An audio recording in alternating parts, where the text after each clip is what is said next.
Hello વિદ્યાર્થી મિત્રો, હું તમારું માનવ ક્લાસીસમાં ફરી હાર્દિક સ્વાગત કરું છું। આપણે ધોરણ 8 ગુજરાતી માટે ચોથો પાઠ લાવ્યા છીએ। ચાલો આપણે આજે તેનું સોલ્યુશન કરવાનું છે। જો અમારી ચેનલને લાઇક એન્ડ સબસ્ક્રાઇબ ન કરેલી તો ફટાફટ કરી દો, જેથી અમારા વિડીયો તમારા સમક્ષ પહોંચી રહે। ચાલો આપણે જોઈએ એના લેખક કોણ છે, તો કે નટવરલાલ કુબેરદાસ પંડ્યા। તે ઉષ્ણસ છે। તે એનો પ્રકાર કેવો છે? પ્રકૃતિ કાવ્ય છે। શું છે? પ્રકૃતિ કાવ્ય। આ બંને યાદ રાખવા ફરજિયાત છે। ચાલો નેક્સ્ટ એના વિકલ્પનું સોલ્યુશન આપણે કરીએ।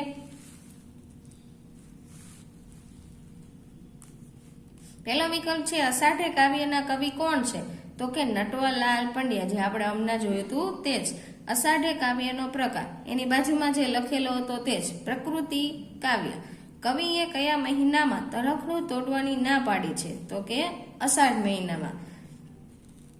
અષાઢના તણખલામાં કોના શ્વાસ સમાયેલા છે? ધરતીના। પ્રભાતે પછેડિયુંના ઓઢીએ એ જી આવ્યા અજવાળા જાય, તો એનો અર્થ શું દર્શાવે છે, તો કે વહેલા ન ઉઠીએ તો સૂરજના પ્રકાશથી વંચિત રહી જવાય। આવ્યા વાયુએ વળી જાય પંક્તિનો નજીકનો અર્થ ધરાવતું વાક્ય શોધો, તો કે આવેલો પવન પાછો વળી જશે। આવ્યા રે અતિથિના તર છોડી જી પંક્તિનો નજીકનો અર્થ ધરાવતું વાક્ય શોધો, તો કે અતિથિ દેવ સમાન છે, આવેલા અતિથિનો તિરસ્કાર કરવો જોઈએ નહીં। તેમાંથી આ આવશે, આવેલા અતિથિનો તિરસ્કાર કરવો જોઈએ નહીં। ચલો પ્રથમ મળ્યા શું મુખ ન મોડી એ જી પંક્તિનો નજીકનો અર્થ ધરાવતું વાક્ય, તો કે કયું છે? તો કે પહેલી વાર કોઈએ મળીએ તો મોઢું ફેરવી લેવાય, ન ફેરવી લેવાય। ચલો નેક્સ્ટ આપેલું છે એમાં ખાલી જગ્યા।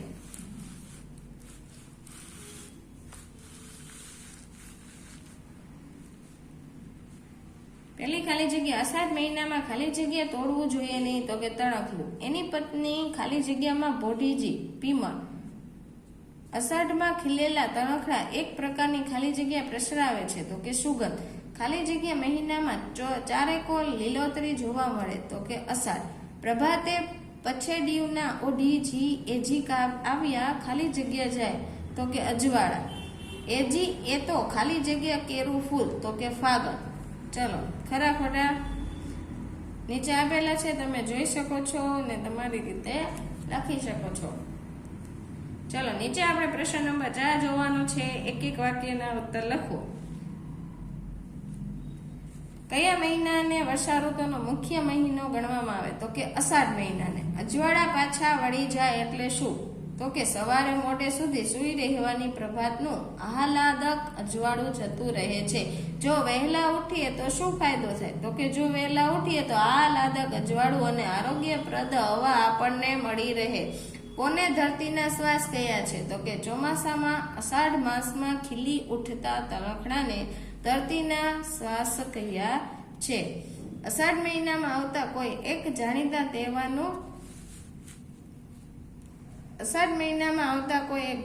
તહેવારનું નામ, તો કે અષાઢી બીજ, એટલે કે રથયાત્રા અષાઢ મહિનામાં આવતો જાણીતો તહેવાર છે। કવિ કયા પોઢવાની વાત કરે છે, તો કવિ તણખલાની પતિની પીમળમાં પોઢવાની વાત કરે છે। હવે 7મો પ્રશ્ન જોઈએ। કવિએ સવારને કોના જેવી ગણાવી છે? કવિએ સવારને ફાગણમાં ખીલેલા ફૂલ જેવી ગણાવી છે। અષાઢે કાવ્યમાં કવિ આપણને શું શીખવે છે, તો કે અષાઢે કાવ્યમાં કવિ આપણને પ્રકૃતિની સુંદરતાને જાણવાનું અને માણવાનું અને દરેક ક્ષણને જીવવાનું શીખવે છે। ચલો 8 પ્રશ્ન હતા, હવે આપણે પાછળ જોઈએ। ચલો ટૂંકમાં ઉત્તર તમને આપેલા છે, એમાં થોડાક જ છે। ચાલો કવિ અષાઢ મહિનાની પ્રાકૃતિક સુંદરતાનું વર્ણન કેવી રીતે કરે છે, તો કે કવિ કહે છે કે અષાઢ મહિનામાં નાનું તણખલું પણ ન તોડવું જોઈએ, કારણ કે એ તો નવું ફૂટતું ઘાસ છે, એમાં ધરતીનો શ્વાસ છે અને એની પતિની સુગંધમાં શાંતિથી સૂવું જોઈએ. આવેલા અજવાળા જાય એવું કેમ કહેવાયું હશે? તો કે કવિ કહે છે કે સવારનો પ્રકાશ અને પવન થોડા સમય માટે જ હોય છે. આ સુંદર ક્ષણોને વહેલા ઉઠીને માણવી જોઈએ, કારણ કે સમય વિતાવવાની સાથે જ સવારનો પ્રકાશ અને પવન પણ વિદાય લે છે. તેથી કવિ કહે છે કે આવેલા અજવાળા જાય. અતિથિને કેમ ન તરછોડવા જોઈએ? તો કે અતિથિનું સ્વરૂપ શું છે? ભગવાનનું છે. એને સન્માન આપવું જોઈએ. એ એક શેનો ભાગ છે? તો કે સંસ્કૃતિનો ભાગ છે. અતિથિને તરછોડવાથી આપણી સંસ્કૃતિનું અપમાન થાય છે. તેથી અતિથિને ક્યારેય તરછોડવા જોઈએ નહીં. મુખ ફેરવવું અને મુખ ફેરવ્યું એમાં શું ફરક? મુખ ફેરવવું અને મુખ ફેરવ્યું એમાં એ બંનેમાં આ મુજબ ફરક છે. મુખ ફેરવવાનું મિનિંગ જોઈ. આ વાક્ય ક્રિયાપદનું સામાન્ય રૂપ છે, જેનો અર્થ થાય છે કે કોઈ વ્યક્તિ અથવા વસ્તુની દૂર જવું અથવા તેની ઉપેક્ષા કરવી. મુખ ફેરવ્યું તો આ વાક્ય ક્રિયાપદનું ભૂતકાળનું રૂપ છે, જેનો અર્થ થાય છે કે કોઈ વ્યક્તિ અથવા વસ્તુથી દૂર ગયા અથવા તેની ઉપેક્ષા કરવી. ચલો, નીચે 5મો પ્રશ્ન છે. કવિ સવારને ફાગણના ફૂલ સાથે કેમ સરખાવે છે? કારણ કે સવાર ફાગણ મહિનાના ફૂલ જેવી સુંદર અને તાજગી ભરી હોય છે. આ હતા ટૂંકમાં હતા એટલે કે 2-3 વાક્યના પ્રશ્ન જવાબ. હવે નીચે છે પ્રશ્નોત્તર ઉત્તર એટલે કે મુદ્દાસર. ચલો, અષાઢે કાવ્યનો સંદેશ તમારા શબ્દોમાં વર્ણવવાનો છે. તો આપણે જોઈએ અષાઢે કાવ્યમાં કવિ અષાઢ મહિનામાં જામેલી વર્ષા ઋતુની સુંદરતાનું વર્ણન કરે છે. કવિ કહે છે કે અષાઢ મહિનામાં ધરતી પર છોડ તણખલા ઉગી નીકળે છે. ચારે બાજુ હરિયાળી છવાઈ જાય છે, જે અત્યારે આપણે હાલની તકે ચાલે જ છે અષાઢ મહિનો, અને વરસાદ પણ આવી રહ્યો છે અને ધરતી લીલી છમ બની જાય છે. કવિ આપણને પ્રકૃતિની રમણીયતાને માણવાનું અને દરેક ક્ષણને જીવવાનું શીખવે છે. કવિ આપણને અષાઢ મહિનાની સુંદરતામાં ખોવાઈ જવાનું અને જીવનની દરેક ક્ષણને માણવાનું આમંત્રણ આપે છે. કવિ સવારના પ્રકાશ અને પવનનું મહત્વ સમજાવે છે અને કહે છે કે પ્રકૃતિ દુર્લભપણોને માણવી જોઈએ અને સાથે સાથે શું કરવું? તો કે જીવન વ્યવહારની વાતો પણ શીખવી જોઈએ. ચાલો, આ પ્રશ્ન પાકો કરી લેવો, તે પૂછાઈ શકે તેવો છે. આપણા ઘરે મહેમાન આવવાના હોય તો કઈ કઈ તૈયારી કરવી જોઈએ? તો કે આટલી બધી તૈયારી કરવાની. જો આવકારની એટલે તમે આવો કયો તે એનું સ્વાગત કરવાનું, ફૂલોથી ને વસ્તુના સજાવટે આપણે કરવું જોઈએ. ઘરની સફાઈ કરવી જોઈએ. જમવાની તૈયારી, તમારે ઘરે મહેમાન આવે તો તમે કરો જ છો, કરો ને, ભાવતી વાનગીઓ બનાવો, મહેમાનને મીઠાઈ લાવે, કોઈ સાંજે હોટલમાં જમવા જાય, હા એવું બધું.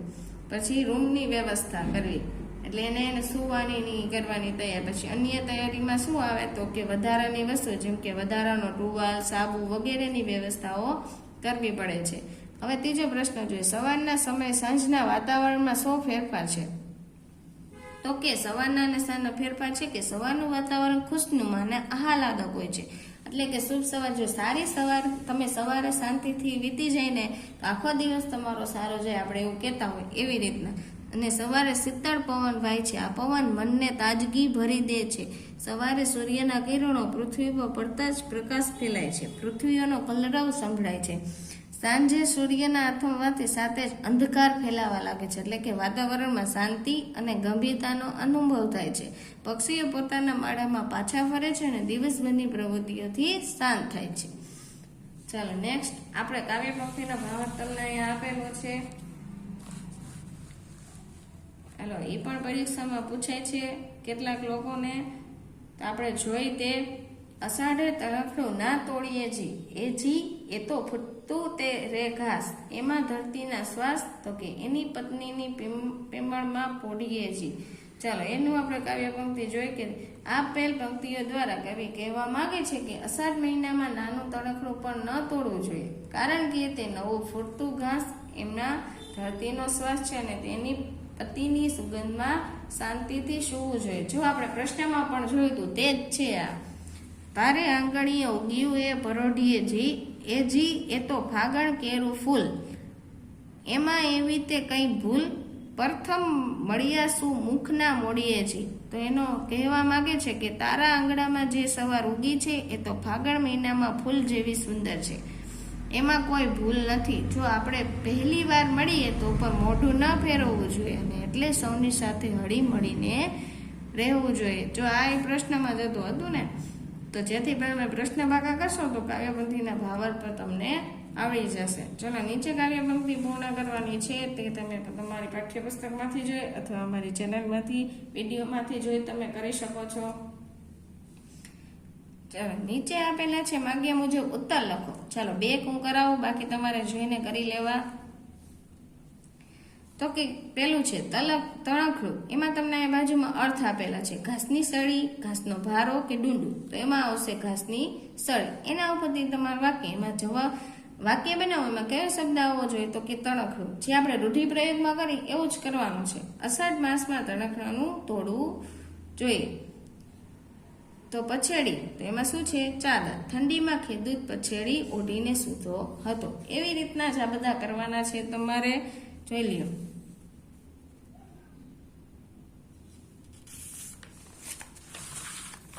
પાછળ કંઈક નવીન આપેલું છે. આડા અવડા થઈ ગયેલા શબ્દને યોગ્ય સ્થાને મૂકીને યોગ્ય પંક્તિ ફરીથી લખવાની છે. ચલો, આડા અવડા શબ્દ છે તે આપણે એને ગોઠવી. જી તર છોડીએ રે અતિથિના આવ્યા. હાલો, એને ગોઠવવાના છે. આવ્યા રે અતિથિના, તર છોડીએ જી. પછી છે પતિની જેની જી પોઢીએ પીમળમાં. તો કે એની પત્નીની પીમળમાં પોઢીએ જી. મોડીએ જી મુખ મળ્યા સુપરથમ ના. તો કે પરથમ મળ્યા સુમુખના મોડીએ જી. ના ઓઢીએ પ્રભાતે જી પછેડ્યું. તો કે પ્રભાતે પછેડ્યું ના ઓઢીએ જી. આ બધી કાવ્ય પંક્તિ હતી. ચાલો, નીચે આપેલું તમને છે ઉદાહરણ મુજબ વાક્ય અથવા પંક્તિ બનાવી એ લખો. તો તમને પહેલે છે ડુંગર કેરી ખીણમાં ગાભુ નામે ગામ.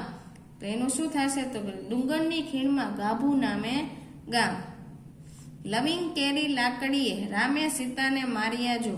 તો કે લવિંગની લાકડીએ રામે સીતાને માર્યા જો. ગોળ કેરી ભીતલડી ને શેરડી કેરા સાઠા. તો કે આ કેરી નીકળી છે. ગોળની ભીતલડી ને શેરડીના સાઠા. પર્વતો કેરી ઊંચાઈથી સુંદર દ્રશ્ય જોવા મળે છે. તો કે પર્વતોની ઊંચાઈથી સુંદર દ્રશ્ય જોવા મળે છે.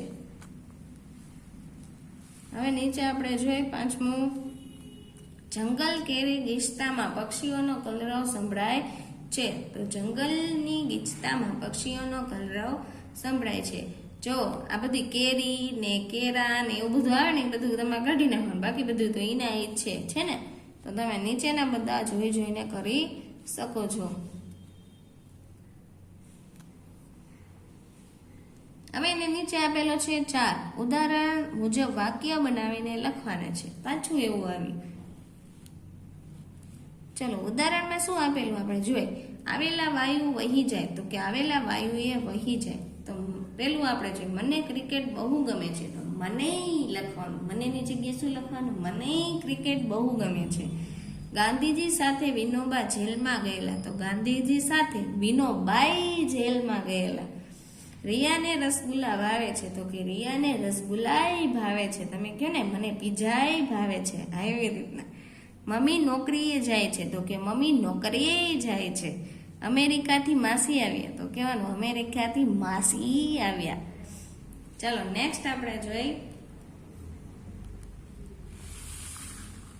એમાં 5 આપેલો છે પેટા પ્રશ્નમાં.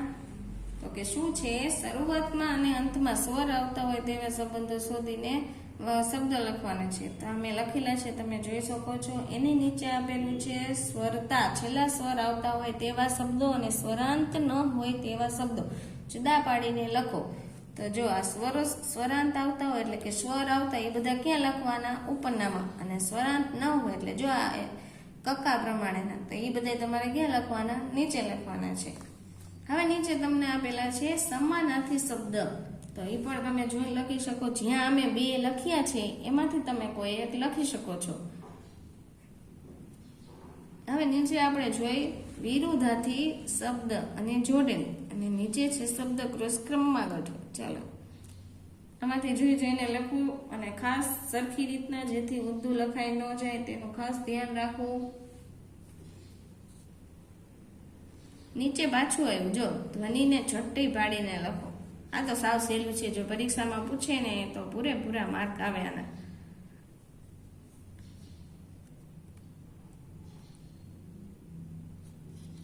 ચાલો 15 પ્રશ્ન આપણે અહીંયા કમ્પ્લીટ કર્યા છે. પાછળ જોઈએ હજી 2 પ્રશ્ન આપેલા છે. એક 16મું શબ્દ સમૂહ માટે એક એક શબ્દ. તો કે એક એક શબ્દમાં શું કહે છે? તો કે ઓઢવાની જાડી ચાદર. તો એને શું કહેવાય? પછેડી. જેની આવવાની તિથિ નક્કી નથી તે. તો કે એને અતિથિ એટલે મહેમાન. ઘરના મુખ્ય દ્વાર સામેની ખુલ્લી જગ્યા. તો કે આંગણું. ચાલો એની નીચે આપેલા છે પ્રશ્ન નંબર 17. વર્ષા ઋતુ વિશે તમને આપેલું છે નિબંધ.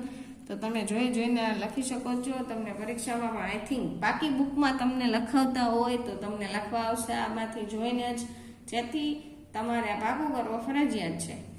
ચાલો આપણે અહીંયા વિડીયોને વિરામ આપશું. જો અમારો વિડીયો તમને બહુ ગમતા હોય તો અમારી ચેનલને લાઇક એન્ડ સબસ્ક્રાઈબ કરો અને શેર પણ કરો, જેથી તમારા ભાઈબંધ મિત્રને પણ મળી રહે.